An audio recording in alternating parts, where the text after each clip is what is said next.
Dalam rangkaian peringatan HKSN ke-62 tahun 2019, berbagai kegiatan telah dilaksanakan di 13 kabupaten dan kota di Kalimantan Selatan.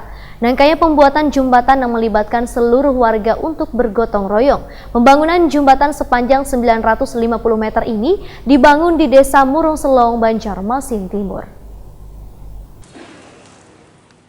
Dalam rangkaian peringatan HKSN ke-62 tahun 2019, berbagai kegiatan telah dilaksanakan di 13 kabupaten dan kota di Kalimantan Selatan. Rangkaian pembuatan jembatan titian yang melibatkan seluruh warga untuk bergotong royong. Pembangunan jembatan sepanjang 950 meter ini dibangun di Desa Murung Selong, Banjarmasin Timur, dan pengerjaannya telah memasuki finishing. Pembangunan jembatan titian ini merupakan hasil kerjasama Dinas Sosial dengan instansi terkait yang juga masuk dalam program Hari Kesetiakawanan Sosial Nasional. Demikian dipadahkan Sekretaris Dinas Sosial Kalimantan Selatan Aida Nur Aini, Wahirtakuni Prima TV Besukan Selasa 17 Desember 2019.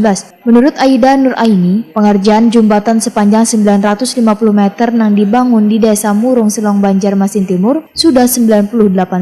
Jembatan titian ini nantinya akan diresmikan langsung oleh Dirjen Kementerian Sosial dan Gubernur Kalimantan Selatan pada peringatan Hari Kesetiakawanan Sosial Nasional. Selain melakukan pembenahan jembatan titian, Dinas Sosial dan Kementerian Sosial juga akan memberikan bantuan perbaikan rumah kepada beberapa warga agar memiliki tempat tinggal yang layak huni, juga menyerahkan bantuan sembako maupun bahan pokok lainnya.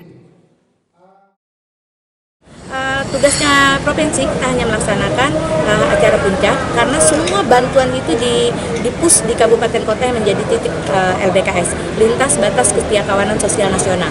Nah, di etape-etape LBKS itulah semua bantuan yang seperti saya sampaikan tadi, ada bantuan sarana lingkungan, ada bantuan kelompok usaha bersama, ada bantuan sembako, alat bantu untuk penyandang disabilitas, kemudian alat pemeriksaan kesehatan, sunatan dan sebagainya itu diberikan di 6 titik di kabupaten kota.